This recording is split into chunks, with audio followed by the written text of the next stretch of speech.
সমূহ সংবাদ মাধ্যমৰ ব্যক্তিসকল আছে তেখেতলোকে আমাক যথেষ্টখিনি সহায় সহযোগিতা আগবঢ়াইছে। আপোনালোকৰ এই বহুমূলীয়া সময়কণ আমাক দি এইখিনি সহযোগিতা আগবঢ়োৱাৰ কাৰণে আপোনালোক সংবাদ মাধ্যম সকলোজন সংবাদ মাধ্যমলৈ আমি আমাৰ তৰফৰ পৰা আন্তৰিক ধন্যবাদ জ্ঞাপন কৰিছোঁ। ধন্যবাদ। আজি যিটো কাৰ্যসূচী ল'বলগীয়া আছিলে সেইটো কি কাৰণে স্থগিত কৰা? ধৰি লওক আমাৰ বতৰৰ ওপৰতো প্ৰভাৱ আহিলে আৰু আমাৰ কিছুমান স্থানীয় ব্যক্তিয়ে আমাক কিছুমান ভুল আঙুলিয়াই দিছিলে। যদি আমি সেই স্থানীয় ব্যক্তিসকলৰ ভুলসমূহ আঙুলিয়াই দিয়াৰ পিছতো আমি যদি শুধৰণি নকৰোঁ, অনাগত সময়ত আমি হয়তো বহুত সমস্যাৰ সন্মুখীন হ'ব লাগিব। গতিকে আমি সেইখিনি ভুলখিনি আমি নিজেও চালি জাৰি চাই গতিকে আমি শুধৰণি কৰি যদি আগবাঢ়োঁ, অনাগত সময়ত আমি নিশ্চয় সফল হ'বলৈ বাধ্য হ'ম। নামনি সৱুত্ৰী নৈপৰীয়া গাঁও সুৰক্ষা সমিতিৰ আপোনালোকৰ যিখিনি আঠদফীয়া দাবী সেইখিনি দাবী ক'লে, অৰ্থাৎ সেই আঠদফীয়া দাবীৰ সূত্ৰে এটা কথা অনুমান কৰিব পাৰি যে আপোনালোকে বৃহৎ নদীবান্ধটোক আচলতে সমৰ্থন কৰিছে, এক প্ৰকাৰে সমৰ্থন কৰিছে। হয়, কি ক'ব? সমৰ্থন মানে অলৰেডি আমাৰ এই নদীবান্ধ বন্ধ কৰাৰ দাবীত বহুতো জাতীয় সংগঠন দল সংগঠনে প্ৰতিবাদ কৰিছে, কিন্তু আজিলৈকেতো বন্ধ কৰিব পৰা নাই। আৰু ইতিমধ্যে আপোনালোকেও জ্ঞাত যে এই নদীবান্ধটো প্ৰায় সম্পূৰ্ণ হৈ উঠিলে আৰু শক্তি উৎপাদন কৰিবলৈও তেখেতলোকে কাৰ্যক্ষম হৈ উঠিছে। শক্তি উৎপাদন কৰিব আৰু খুব কম দিনৰ ভিতৰতে। গতিকে আমি নৈপৰীয়াবাসী ৰাইজে আমাতকৈ বহুত ডাঙৰ বৃহৎ দল সংগঠনে যেতিয়া প্ৰতিবাদ কৰি স্তব্ধ কৰিব নোৱাৰিলে, গতিকে আমিতো কৰিব নোৱাৰোঁ। গতিকে আমিতো তেনেস্থলত আমি নিজৰ সুৰক্ষাৰ কথাই ভাবিব লাগিব। যদি আমি থাকোঁ, জীয়াইতো থাকিব লাগিব। আমি সুৰক্ষা থাকিলেহে জীয়াই থাকিম। যদি আমি শুই থাকোঁতেই প্ৰকল্পটোৱে যদি পানী এৰি দিয়ে, আমাৰ নৈপৰীয়া গাঁওসমূহৰ যদি অসমৰ মানচিত্ৰৰ পৰাই নাইকিয়া হৈ যায়, তেতিয়াহ'লেতো আমি নিজৰ সুৰক্ষাৰ ক্ষেত্ৰতে মান মাতিব লাগিব। চৰকাৰ তথা প্ৰশাসনেও বন্ধ কৰিব নোৱাৰিলে, ইমান ডাঙৰ জাতীয় দল সংগঠন আহিলে তেখেতলোকেও বন্ধ কৰিব নোৱাৰিলে। গতিকে আমি নদীবান্ধ বিৰোধী নহয়, আমি নদীবান্ধ বিৰোধিতা কৰা নাই। আমি মাত্ৰ আমাৰ সুৰক্ষাৰ স্বাৰ্থত ওলাই আহিছোঁ। আমাক সুৰক্ষিত কৰিব লাগে আৰু গ্ৰাম্য উন্নয়নৰ ক্ষেত্ৰত তেখেতলোকে কাম কৰিব লাগে, সেইটো আমাৰ দাবী সিমানে আছে। আৰু প্ৰজেক্টটোৰ পৰা পাবলগীয়া যিখিনি সা সুবিধা আছে সেইখিনি দিব লাগে। আমাৰ কৈলাশপুৰ, ধৰ্মপুৰ, পাচনি কেম্প যিসমূহত এতিয়াও আপোনালোকে জানে যে অসমৰ কোনো এখন গ্ৰাম্য অঞ্চলতে হয়তো আমাৰ আই মাতৃসকলে কাষত কলহ আৰু পিঠিত কেঁচুৱা লৈ পিনি 3-4টা কলহ একেচাতে আনিবলগীয়া হোৱা নাই।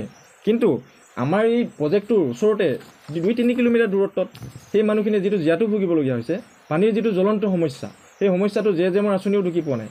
জেমৰ আঁচনি আছে কিন্তু পানী নোলায়। এতিয়া আমি সেইকাৰণে যদি এতিয়াই পানী নোলায় সেইসমূহ গাঁৱত, তেতিয়াহ'লে যেতিয়া প্ৰকল্পটো সম্পূৰ্ণ হৈ উঠিব তেতিয়াহ'লে আৰু পানীত প্ৰভাৱিত হ'ব, আমাৰ পানীৰ অসুবিধাটো বাঢ়ি যাব। সেইকাৰণে আমি পাইপলাইনৰ জৰিয়তে স্থায়ী সমাধান কৰিবলৈ আমি বিভাগীয় কৰ্তৃপক্ষক স্মাৰকপত্ৰত উল্লেখ কৰিছোঁ।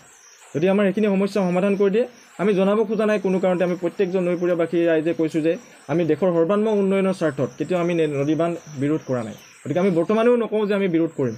গতিকে আমাক সুৰক্ষা লাগে, সুৰক্ষাৰ স্বাৰ্থত তেখেতলোকে আমাৰ যদি সুৰক্ষাখিনি প্ৰদান কৰে, আমাৰ যিখিনি পাবলগীয়া ন্যায্য প্ৰাপ্তি আছে, ন্যায্য প্ৰাপ্তিৰ দাবীখিনি যদি তেখেতলোকে মানি লয়, আমি যি প্ৰতিবাদী কাৰ্যসূচী অনাগত সময়ত ল'ম বা যি ধৰণৰ কাৰ্যসূচী হাতত ল'ম, তাৰ পৰা আমি বিৰত থাকিবলৈ বাধ্য হ'ম। যদিহে তেখেতলোকে আমাৰ যিসমূহ দাবী আছে মানি নলয়, তেতিয়াহ'লে অনাগত সময়ত আমি কমিটিয়ে সিদ্ধান্ত কৰি যি কাৰ্যসূচী ল'বলগীয়া হয় আমি কমিটিখনে ল'ম। তাৰ বাবে আমি জগৰীয়া নহয়। আৰু ওলাই আহিব কোনো দল সংগঠন বুলি নহয়, প্ৰত্যেকজন নৈপৰীয়াবাসী ৰাইজ ওলাই আহিব। কোনো দল সংগঠনৰ ক্ষেত্ৰত নহয়, তেখেতলোকে প্ৰত্যেকজন নৈপৰীয়াবাসী ৰাইজ হিচাপে ওলাই আহিব। তেখেতলোকৰ গাঁওসমূহ সুৰক্ষা কৰাৰ স্বাৰ্থত, তেখেতলোকৰ ভেটি মাটি সুৰক্ষা কৰাৰ স্বাৰ্থত ওলাই আহিব। ইয়াত কোনো ৰাজনীতি বা দল সংগঠন নহয়, প্ৰত্যেকজন ৰাইজ ওলাই আহিব, প্ৰত্যেকজন সচেতন নাগৰিক ওলাই আহিব নিজৰ গাঁওসমূহ সুৰক্ষা কৰাৰ তাৰিখে। অৰ্থাৎ আমি এটা বিশাল কাৰ্যসূচী হাতত লৈছিলোঁ, পদযাত্ৰাৰ জৰিয়তে স্মাৰক পত্ৰ প্ৰদান কাৰ্যসূচী হাতত লোৱা হৈছিলে। আমি যোৱাকালি এখন ৰাজহুৱা সভাৰ জৰিয়তে এই কাৰ্যসূচী স্থগিত ৰখাৰ সিদ্ধান্ত গ্ৰহণ কৰিছিলোঁ। তাত আমাৰ সচেতন ব্যক্তিসকলৰ দিহা পৰামৰ্শ আৰু আমাৰ বুদ্ধিজীৱীসকলৰ দিহা পৰামৰ্শ ৰাখি আমি আৰু বতৰৰ ওপৰতো লক্ষ্য ৰাখি আমি কাৰ্যসূচী আজি স্থগিত ৰাখিছোঁ। অনাগত সময়ত আমি কাৰ্যসূচী পুনৰ আগুৱাই যাবলৈ আগবাঢ়ি আহিম আৰু এই ক্ষেত্ৰত সকলো নৈপৰীয়াবাসী ৰাইজৰ সহায় সহযোগিতা প্ৰয়োজন হ'ব। আমাৰ মূল 8 দফীয়া দাবীৰে আমি এখন স্মাৰকপত্ৰ প্ৰদান কাৰ্যসূচী হাতত লৈছিলোঁ। আমাৰ প্ৰথম কাৰ্যসূচী আছিলে, আমাৰ যিটো দাবী আছিলে সেই দাবীটো হৈছে নৈপৰীয়া গাঁওসমূহৰ সুৰক্ষাৰ স্বাৰ্থত নদীখনৰ দুয়োপাৰে অধিক শক্তিশালী পকী দেৱাল নিৰ্মাণ কৰিব লাগিব। আৰু দ্বিতীয়টো আছিলে নদী বান্ধৰ সমীপৱৰ্তী গাঁওসমূহৰ উন্নয়নৰ স্বাৰ্থত গাঁওসমূহৰ ৰাস্তা ঘাট পকীকৰণৰ লগতে ষ্ট্ৰীট লাইটৰ ব্যৱস্থা গ্ৰহণ কৰিব লাগিব। আৰু 3 নম্বৰ দাবীটো আছিলে প্ৰকল্পটোৰ ওচৰতে লাগি থকা নৈপৰীয়া গাঁওসমূহৰ পানীৰ জ্বলন্ত সমস্যাটো পাইপলাইনৰ জৰিয়তে স্থায়ী সমাধান কৰিব লাগিব। আমাৰ 4 নম্বৰ দাবীটো আছিলে প্ৰকল্পটো সম্পূৰ্ণ হৈ উঠাৰ পাছত প্ৰতিটো নৈপৰীয়া পৰিয়ালকে বিনামূলীয়া বিজুলী যোগান ব্যৱস্থা গ্ৰহণ কৰিব লাগিব। 5 নম্বৰ দাবীটো আমাৰ আছিলে ভৱিষ্যতে নদীবান্ধটোৱে কৰিব পৰা ক্ষয় ক্ষতিৰ ফলত কোনো ব্যক্তি বা নৈপৰীয়া গাঁওসমূহৰ যদি ক্ষতি সাধন কৰা হয়, তাৰ সম্পূৰ্ণ দায়িত্ব NSPC বিভাগীয় কৰ্তৃপক্ষই ল'ব লাগিব। আৰু 6 নম্বৰ দাবীটো আছিলে প্ৰকল্পটো সম্পূৰ্ণ হৈ উঠাৰ পাছত চোৱা চিতাৰ নামত প্ৰয়োজনীয় 100% শ্ৰমিক সম্পূৰ্ণ থলুৱা আৰু নৈপৰীয়া যুৱক নিয়োজিত কৰিব লাগিব। আমাৰ 7 নম্বৰ দাবীটো আছিলে আমাৰ স্বাস্থ্যজনিত আৰু শিক্ষাজনিত আমাৰ যিসমূহ এফেক্টেড এৰিয়া আছে এফেক্টেড এৰিয়াসমূহত স্বাস্থ্য আৰু শিক্ষা ব্যৱস্থাটো NSPC বিভাগীয় কৰ্তৃপক্ষৰ ফলত হ'ব মানে বিনামূলীয়া কৰিব লাগে আৰু বয়োজ্যেষ্ঠসকলৰ নামত তেখেতলোকে যিটো স্বাস্থ্যজনিত সুবিধা পাব লাগে সেইখিনি তেখেতলোকে দিব লাগে। আৰু আমাৰ 8 নম্বৰ দাবীটো আছিলে আমাৰ এই NSPC যিসমূহ যিটো এৰিয়া আছে সেই এৰিয়াটো উন্নয়নৰ স্বাৰ্থত এখন যদি আমি ৱাটাৰ পাৰ্ক বা উন্নয়নমূলক আঁচনিৰ জৰিয়তে আমাৰ ৱাটাৰ পাৰ্ক নিৰ্মাণ কৰা হয় তেতিয়া তাত আমাৰ বহুতো নিবনুৱা তাত সংস্থাপন পাব। তেনেকুৱা ধৰণৰ 8 দফীয়া দাবীৰে আমাৰ স্মাৰকপত্ৰ প্ৰদান কাৰ্যসূচী আছিলে আৰু সকলো নৈপৰীয়াবাসী ৰাইজ আৰু সকলো অসমৰ ৰাইজে জ্ঞাত চাগে আমাৰ আজি যিটো জ্বলন্ত সমস্যা বানপানীৰ যিটো জ্বলন্ত সমস্যা এই জ্বলন্ত সমস্যাটো আজি ৰঙা নদী পৰীয়াবাসী ৰাইজে ভুগি আছে। গতিকে আমাৰ সোণালী সোৱণশিৰিত আমাৰ সোৱণশিৰি আয়ুসৰেখা সোৱণশিৰিখনত এটা বৃহৎ নদীবান্ধ নিৰ্মাণ কৰি জলবোমাস্বৰূপ নদীবান্ধ নিৰ্মাণ কৰি থকাৰ পাছতো নদীখন মৰুভূমিত পৰিণত কৰিব খোজাৰ পাছতো আমি দেশৰ সৰ্বাংগী উন্নয়নৰ স্বাৰ্থত প্ৰতিজন নৈপৰীয়াবাসী ৰাইজ নিশ্চুপ হৈ আছিলোঁ। কিন্তু যেতিয়া সুৰক্ষা আমাৰ স্বাৰ্থৰ কথা আহিব সুৰক্ষা স্বাৰ্থত আমি প্ৰত্যেকজন নৈপৰীয়াবাসী ৰাইজ যদি ওলাই নাযাওঁ প্ৰায় আজি 25 বছৰে 2000 চনৰ পৰা 25 বছৰে নদীবান্ধটো সম্পূৰ্ণ হৈ উঠিল। কিন্তু নামনি অংশৰ গাঁওসমূহৰ সুৰক্ষাৰ স্বাৰ্থত বিভাগীয় কৰ্তৃপক্ষই কোনো ধৰণৰ সিদ্ধান্ত গ্ৰহণ কৰা আমাৰ পৰিলক্ষিত হোৱা নাই।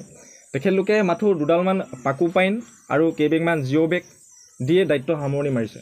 গতিকে আজি 405 মেগাৱাট শক্তিসম্পন্ন প্ৰকল্পটোৱে যদি এনেকুৱা তাণ্ডৱৰ সৃষ্টি কৰে ৰঙা নদী প্ৰকল্পটোৱে তেতিয়া তাৰ তুলনাত 2000 মেগাৱাট শক্তিসম্পন্ন প্ৰকল্পটোৱে আমাৰ এই নামনি অংশৰ গাঁওসমূহৰ সুৰক্ষাৰ স্বাৰ্থত ভাবুকিও নমাই আনিবনে? গতিকে সেইকাৰণে আমি কাৰ্যসূচী হাতত লৈছিলোঁ। কিন্তু কাৰ্যসূচীখিনি হাতত লওঁতে আমাৰ যিহেতু আমি আৱেগিক হৈ পিনি লোৱা হৈছিলে ৰঙা নদী পৰীয়াবাসী ৰাইজৰ যিখিনি জ্বলন্ত সমস্যাৰ ওপৰত আমি আৱেগিক সিদ্ধান্তখিনি খুব কম দিনৰ সময়তে ল'বলগীয়া হ'ল। গতিকে ইয়াতে আমি কিছুমান আমাৰ নৈপৰীয়াবাসী ৰাইজক অন্তৰ্ভুক্ত কৰিবলগীয়াও নহ'ল বা জনোৱাও নহ'ল। সেইকাৰণে আমি খুবেই দুখিত। আমি যোৱাকালি ৰাজহুৱা সভাৰ জৰিয়তে কিছুমান সচেতন ব্যক্তি আৰু বুদ্ধিজীৱীসকলৰ লগত যেতিয়া আলোচনা কৰিছিলোঁ যদি এই আমি কাৰ্যসূচীখিনি অনাগত সময়ত সকলো নৈপৰীয়াবাসী ৰাইজকে যদি সাঙুৰি লৈ পিনি কৰা হ'ব তেতিয়াহ'লে অধিক শক্তিশালী হ'ব বুলি তেখেতলোকে আমাক জনায় আৰু তেখেতলোকে অনুৰোধ জনায় যে আমি শক্তিশালী ৰূপে জয় হৈ আমি নামনি অংশৰ সুৰক্ষাৰ স্বাৰ্থত মাত মাতি যাতে এই সকলো নৈপৰীয়াবাসী ৰাইজক আমি সহায় সহযোগিতা লৈ সকলো নৈপৰীয়াবাসী ৰাইজক যাতে আমি সুৰক্ষিত কৰিব পাৰোঁ আৰু আমাৰ যি 8 দফীয়া দাবী আছিলে এই 8 দফীয়া দাবীখিনি আমি পাবলৈ সক্ষম হ'ম। সেইকাৰণে সক্ষম হ'বলৈ আমি অধিক শক্তিশালী আন্দোলন কৰিব লাগিব। তাৰ পৰিপ্ৰেক্ষিতত আমি লগতে এইটো জনাইছোঁ যে আমি এই পাৰৰ যিসমূহ গাঁও আছে আমাৰ সমিতিটোৰ পৰা আপোনালোকলৈ সংগ্ৰামী অভিনন্দন জ্ঞাপন কৰিলোঁ। আপোনাক অলৰেডি আমাৰ সাধাৰণ সম্পাদকে সকলোখিনি বুজাই ক'লে আমি 8 দফীয়া এটা কাৰ্যসূচীৰে আজিৰ দিনটোত আমি শান্তিমূলক পদযাত্ৰাৰ জৰিয়তে NSPC কৰ্তৃপক্ষক এখন স্মাৰকপত্ৰ প্ৰদান কৰাৰ কাৰ্যসূচী লৈছিলোঁ। যিটো কাৰ্যসূচী আমি বিশেষ কাৰণ কিছুমানত স্থগিত ৰাখিবলগীয়া হ'ল কিন্তু পৰৱৰ্তী অতি কম সময়ৰ ভিতৰতে আমাৰ কাৰ্যসূচীখিনি আমি সফলমণ্ডিত কৰিম বুলি আশা ৰাখিছোঁ আৰু ৰাইজৰ সম্পূৰ্ণ সহযোগিতা লাগিব আৰু সেইকাৰণে আমি বহুত কম দিনৰ ভিতৰতে এখন ৰাজহুৱা সভা পাতিম তাত আমাৰ যিখিনি আমাৰ গাঁও থাকি গ'ল যিখিনি গাঁও আমি থাকি গ'ল সেই গাঁৱলৈ সকলোকে নিমন্ত্ৰণ জনোৱা হ'ব আৰু সকলোৱে ৰাইজ উপস্থিত হৈ আমাক বাকী পৰ্যায়ৰ কামখিনি কাৰ্যসূচীখিনি হাতত লোৱাত সহায় কৰিব বুলি আশা ৰাখিছোঁ।